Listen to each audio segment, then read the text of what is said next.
দল আছে শবে বরাত নিয়ে খুব বেশি বাড়াবাড়ি করে, আবার আরেক দল আছে শবে বরাত নিয়ে খুব বেশি ছাড়াছাড়ি করে। আচ্ছা বলেন দেখি, ইসলাম বাড়াবাড়ি চায় না ইসলাম ছাড়াছাড়ি চায়?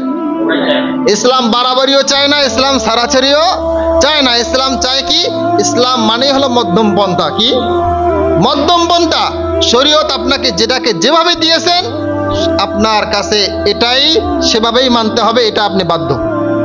শরীয়ত যদি আপনাকে বলে যে আপনি এখন ঘুমাবেন, এটা আপনার জন্য শরীয়ত। শরীয়ত যদি আপনাকে বলে না এখন ঘুমানো যাবে না, নামাজের সময়, এটা আপনার জন্য নামাজের সময়। এটা আপনার আকলে আপনার জ্ঞানে ধরুক বা না ধরুক। আচ্ছা, আমাদের যারা ইস্তেঞ্জা করছি, মোটামুটি আমরা মসজিদে আসার আগে সবাই ইস্তেঞ্জা করছি না? হ্যাঁ, ইস্তেঞ্জা করছি। ইস্তেঞ্জা করছেন একদিক দিয়ে, অজুতে ধুইছেন আর একগুলো। কথা বলেন। হ্যাঁ, আমাদের বায়ু বের হয়, আমাদের বায়ু বের হয় একদিক দিয়ে, অজু ফরজ হয় আর এক দিক দিয়ে। কথা বলেন ঠিক কিনা? আমাদের গোসল ফরজ হয় একদিক দিয়ে, আল্লাহ তাআলা ধৌত করার জন্য অঙ্গ বানাইছেন আর একগুলো। এর মানে কি?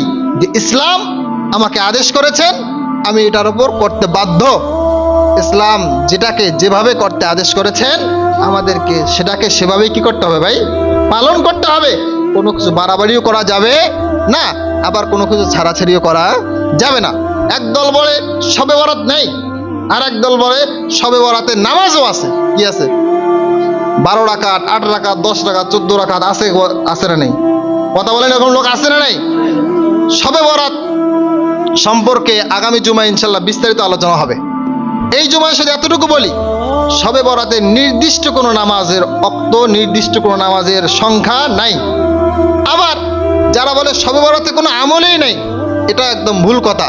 শবে বরাতে বেশি বেশি নফল নামাজ পড়বেন, শবে বরাতে নফল আমল যেগুলো আছে করবেন। ইবাদতের মৌসুম লাগে, কি লাগে? ইবাদতের সময় লাগে, এই সময়গুলো কাজে লাগাইতে হয়। এই জন্য ইসলামে কি নাই ভাই? বাড়াবাড়িও নাই, ইসলামে কি নাই আবার ছাড়াছাড়িও নাই। ইসলাম যেটাকে যেভাবে বলেছেন, আপনি বাড়াবাড়ি করলে শয়তান হয়ে যাবেন, আবার কমাকমি করলে কি হয়ে যাবেন? শয়তান হয়ে যাবেন। শয়তান কিভাবে হলো? শয়তান বেশি বুঝেছিল, এই জন্য শয়তান হয়েছে। আল্লাহ তাআলা শয়তান কি বললেন? আদম আলাইহিস সালামকে সিজদা করতে বললেন। বাস, সে যদি আল্লাহর হুকুম অনুযায়ী সিজদা করত, তার মর্যাদা আল্লাহ তাআলা আরো বাড়িয়ে দিতেন। সে ছিল ফেরেশতাদের সর্দার, তার মর্যাদা আরো বাড়িয়ে আল্লাহ তাআলা দিতেন। কিন্তু যখন সে যুক্তি পেশ করলো, যখন সে বেশি বোঝা শুরু করলো, তখন সে বলল কি? ক্বালা আনা খায়র, যে আমি উত্তম। খালাকতানি মিন নার, আমাকে আল্লাহ আপনি সৃষ্টি করেছেন আগুন থেকে। ওয়া খালাকতাহু মিন তিন, এবং যে আদম তাকে আপনি সৃষ্টি করেছেন মাটি থেকে।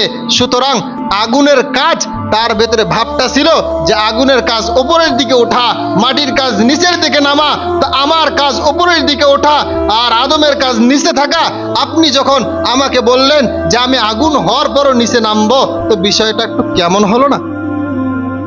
শয়তানের অহংকারী এই ভাব, শয়তানের বেশি বোঝার ভাব, শয়তানের শরীয়তে বাড়াবাড়ি করার ভাব আল্লাহ তাআলা কিয়ামত পর্যন্ত তার জন্য লানাতুল্লাহ বানায় দিলেন, তার জন্য রজিব বানায় দিলেন।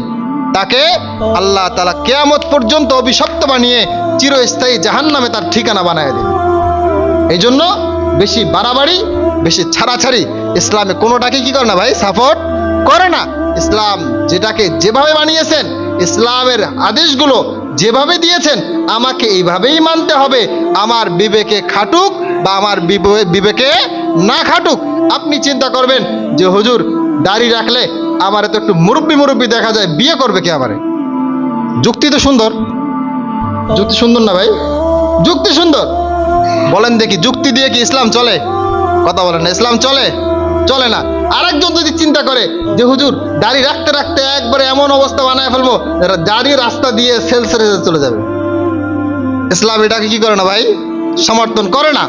ইসলাম বলে যে আল্লাহ তাআলা সুন্দর, আল্লাহ তাআলা সুন্দরকে পছন্দ করেন। সুতরাং সুন্দর হলে এক মুষ্টির মধ্যে সুন্দর দেখা যায়। মানুষের যখন একটু সুন্দর হয় দেখা যায়, বেশি বড় হলে কি সুন্দর দেখা যায়?